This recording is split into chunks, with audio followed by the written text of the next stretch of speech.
ଓମ୍ କ୍ଲିଂ କାମଦେବାୟ।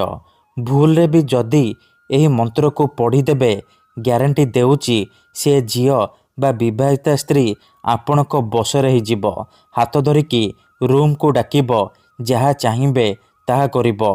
ହଁ ଫ୍ରେଣ୍ଡସ୍, ଯଦି ଆପଣ କେଉଁ ଝିଅ ବା ବିବାହିତା ସ୍ତ୍ରୀକୁ ମନେ ମନେ ଭଲ ପାଉଛନ୍ତି, କିନ୍ତୁ ଯେତେ ଚେଷ୍ଟା କଲେ ମଧ୍ୟ ତାକୁ ପଟେଇ ପାରୁନାହାନ୍ତି, ତାର ସୁନ୍ଦରତାକୁ ଦେଖି ତା ଆଡ଼କୁ ଆକର୍ଷିତ ହେଉଛନ୍ତି, ତାକୁ ପଟେଇ ତାଠାରୁ ନିଜର ମନ ମୁତାବକ କାମ ହାସଲ କରିବାକୁ ଚାହୁଁଛନ୍ତି, ତେବେ ଆଜିର ଏହି ଭିଡ଼ିଓଟି ଆପଣଙ୍କର ଇଚ୍ଛାକୁ ପୂରଣ କରିବ।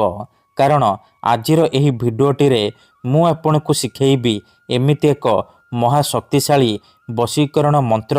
ଏହି ମନ୍ତ୍ରକୁ ଯଦି ଆପଣ ଭୁଲରେ ବି କେଉଁ ବି ଝିଅ ବା ବିବାହିତା ସ୍ତ୍ରୀ ପାଇଁ ପଢ଼ିଦେବେ, ସିଏ ଆପଣଙ୍କ ପ୍ରେମରେ ଦିବାନୀ ହେଇଯିବ। ଆପଣଙ୍କର ସବୁ କଥା ମାନିବ। ଆପଣ ତାକୁ ଯାହା କହିବେ, ଯେମିତି କହିବେ ସିଏ କରିବ। କୌଣସି ପ୍ରକାର ବାଧା ଦେବ ନାହିଁ। ନମସ୍କାର ଫ୍ରେଣ୍ଡସ୍, ଓଡ଼ିଆ ଫଣ୍ଡା ଚ୍ୟାନେଲକୁ ଆପଣମାନଙ୍କୁ ସ୍ୱାଗତ। ଆଜିର ଏହି ବଶୀକରଣ ମନ୍ତ୍ର ଏତେ ଶକ୍ତିଶାଳୀ କି ଏହି ମନ୍ତ୍ରକୁ ଆପଣ ଯେଉଁ ଝିଅ ବା ସ୍ତ୍ରୀ ପାଇଁ ପଢ଼ିଦେବେ ବା ପାଠ କରିଦେବେ, ସିଏ ସେହି ସମୟଠାରୁ ଆପଣଙ୍କର ଗୁଲାମୀ କରିବ। ଆପଣଙ୍କର ସବୁ କଥା ମାନିବ। ଆପଣ ତାକୁ ଯାହା କହିବେ ସିଏ କରିବ। ତେଣୁ ମୋର ଆପଣମାନଙ୍କୁ ଅନୁରୋଧ କି ମନରେ କୌଣସି ଖରାପ ଉଦ୍ଦେଶ୍ୟ କିମ୍ବା କୌଣସି ଖରାପ କାମ ପାଇଁ ଆପଣ ଏହି ବଶୀକରଣ ମନ୍ତ୍ରକୁ ପାଠ କରିବେନି। କାହିଁକି ନା ଏହି ମନ୍ତ୍ରକୁ ପାଠ କରିକି ହଜାର ହଜାର ଲୋକମାନେ ଲାଭବାନ ହେଇଛନ୍ତି। ନିଜ ପସନ୍ଦର ସୁନ୍ଦରୀରୁ ସୁନ୍ଦରୀ ଝିଅ ବା ସୁନ୍ଦରୀ ବିବାହିତା ସ୍ତ୍ରୀକୁ ଅତି ସହଜରେ ପଟେଇ ପାରିଛନ୍ତି, ଆଉ ତାଠାରୁ ନିଜର ମନ ମୁତାବକ କାମ ହାସଲ କରିପାରିଛନ୍ତି। ତେଣୁ ଆପଣ ବି ବିଶ୍ୱାସର ସହିତ ଗୋଟିଏ ଥର କରିଦିଅନ୍ତୁ। ତାପରେ ଦେଖିବେ କିପରି ସେ ଝିଅ ବା ସ୍ତ୍ରୀ ଆପଣଙ୍କ ଆଡ଼କୁ ଆକର୍ଷିତ ହେବାକୁ ଲାଗିବ, ଆପଣଙ୍କୁ ଭଲ ପାଇବ। ଆପଣଙ୍କୁ ଛାଡ଼ି ଗୋଟେ ମୁହୂର୍ତ୍ତ ବି ରହିପାରିବନି। ଯଦି କେଉଁ ଝିଅ ଆପଣଙ୍କୁ ଧୋକା ଦେଇଛି, ଆପଣଙ୍କ ସହିତ କଥା ହେଉନି, ଆପଣଙ୍କର ନମ୍ବର ବ୍ଲକ୍ କରିଦେଇଛି, ଅନ୍ୟ କାହା ସହିତ କଥା ହେଉଛି, ଅନ୍ୟ କାହାକୁ ଭଲ ପାଉଛି, ତେବେ ଆଜିର ଏହି ବଶୀକରଣ ମନ୍ତ୍ରକୁ ପଢ଼ିକି ଦେଖନ୍ତୁ।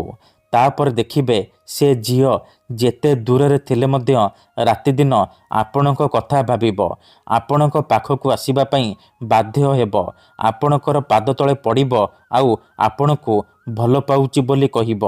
ଏହି ବଶୀକରଣ ମନ୍ତ୍ର ଦୁନିଆର ସବୁଠାରୁ ସହଜ କିନ୍ତୁ ମହାଶକ୍ତିଶାଳୀ ବଶୀକରଣ ମନ୍ତ୍ର। ଏହାର ପ୍ରୟୋଗ କେବେ ବି ଖାଲି ଯାଏନି। ତେଣୁ ଏହାକୁ ଆପଣ ଭାବିଚିନ୍ତିକି ପ୍ରୟୋଗ କରିବେ। ଯେଉଁ ଝିଅ ବା ସ୍ତ୍ରୀ ଉପରେ ଏହି ମନ୍ତ୍ରକୁ ପାଠ କରିଦେବେ, ସିଏ ଆପଣଙ୍କ ପ୍ରେମରେ ଦିବାନୀ ହେଇଯିବ, ଆପଣଙ୍କର ଗୁଲାମୀ କରିବ, ଯାହା ଚାହିଁବେ ତାହା କରିବ।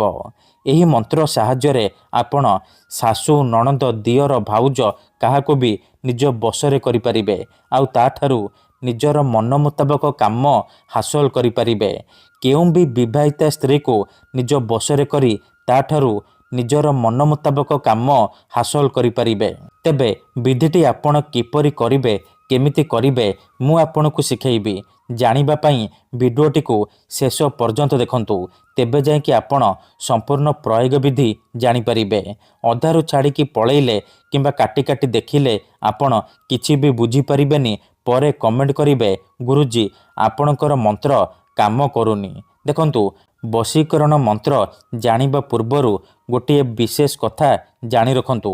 ଯେମିତିକି ମନ୍ତ୍ର, ତନ୍ତ୍ର, ଯନ୍ତ୍ର, ବଶୀକରଣ ଏମିତି ସେମିତି କାମ କରେନି। ମନରେ ସମ୍ପୂର୍ଣ୍ଣ ବିଶ୍ୱାସ, ନିଷ୍ଠା ଆଉ ଏକାଗ୍ରତାର ସହିତ ଆପଣଙ୍କୁ ଏହି ମନ୍ତ୍ର ପଢ଼ିବାକୁ ପଡ଼ିବ। ତେବେ ଯାଇ ମୁଁ ଆପଣଙ୍କୁ ଗ୍ୟାରେଣ୍ଟି ଦେଉଛି, ଆପଣ ଯେଉଁ ଝିଅ ବା ସ୍ତ୍ରୀକୁ ପଟେଇବାକୁ ଚାହୁଁଛନ୍ତି, ନିଜ ବଶରେ କରିବାକୁ ଚାହୁଁଛନ୍ତି, ସିଏ 100ରୁ 100% ଆପଣଙ୍କ ପ୍ରେମରେ ଦିବାନୀ ହେଇଯିବ। ଆପଣ ତାକୁ ଯାହା କହିବେ, ଯେମିତି କହିବେ ସିଏ କରିବ। ତେବେ ବିଧିଟି ଜାଣିବା ପୂର୍ବରୁ ମୋର ଆପଣମାନଙ୍କୁ ଅନୁରୋଧ କି ଯଦି ଆପଣ ଆମ ଚ୍ୟାନେଲକୁ ପ୍ରଥମ ଥର ଆସିଛନ୍ତି, ତେବେ ଦୟାକରି ଚ୍ୟାନେଲକୁ ସବସ୍କ୍ରାଇବ୍ କରି ପାଖରେ ଥିବା ବେଲ୍ ଆଇକନ୍କୁ ମଧ୍ୟ ଦବାଇ ଦିଅନ୍ତୁ, ଯାହାଦ୍ୱାରା ଆମେ ଯେଉଁ ବି ଭିଡ଼ିଓ ଅପଲୋଡ଼ କରିବୁ ସର୍ବପ୍ରଥମେ ଆପଣ ଦେଖିପାରିବେ। ମନେ ରଖନ୍ତୁ, ଏହି ବଶୀକରଣ କରିବା ପାଇଁ ଆପଣଙ୍କୁ କୌଣସି ପ୍ରକାର ସାମଗ୍ରୀର ଆବଶ୍ୟକ ନାହିଁ। କେବଳ ସେ ଝିଅ ବା ସ୍ତ୍ରୀର ନାମ ମନେ ମନେ କହିବେ। ତାପରେ ଏହି ମନ୍ତ୍ରକୁ ପଢ଼ିଦେବେ। ତାପରେ ଦେଖିବେ କିପରି ସେ ଝିଅ ବା ସ୍ତ୍ରୀ ଆପଣଙ୍କ ଆଡ଼କୁ ଆକର୍ଷିତ ହେବାକୁ ଲାଗିବ। କେବଳ ଆପଣଙ୍କୁ ଏହି ଗୋଟିଏ ମନ୍ତ୍ର ମାତ୍ର 7 ଥର ପଢ଼ିବାର ଅଛି। ଓମ୍ କ୍ଲିଂ କାମଦେବାୟ ଆମୁକଂ ବଶୀଭୂତସ୍ୟ। ପ୍ରଥମେ ଆପଣ ସେ ଝିଅ ବା ସ୍ତ୍ରୀର ନାମ ମନେ ମନେ କହିବେ। ତାପରେ ଏହି ମନ୍ତ୍ରକୁ ମାତ୍ର 7 ଥର ପଢ଼ିଦେବେ। ଓମ୍ କ୍ଲିଂ କାମଦେବାୟ ଆମୁକଂ ବଶୀଭୂତସ୍ୟ। ଆମୁକଂ ଜାଗାରେ ଆପଣ ସେଇ ଝିଅ ବା ସ୍ତ୍ରୀର ନାମ କହିବେ ଯାହାକୁ ଆପଣ ବଶରେ କରିବାକୁ ଚାହୁଁଛନ୍ତି। ଏହି ମନ୍ତ୍ରକୁ ରାତିରେ ଶୋଇବା ପୂର୍ବରୁ 7 ଥର ପଢ଼ିବେ। ତାପରେ ଦେଖିବେ ସକାଳ ହେବା ମାତ୍ରେ ସେ ଝିଅ ବା ସ୍ତ୍ରୀ କିପରି ଆପଣଙ୍କ ଆଡ଼କୁ ଆକର୍ଷିତ ହେବାକୁ ଲାଗିବ। ଧନ୍ୟବାଦ।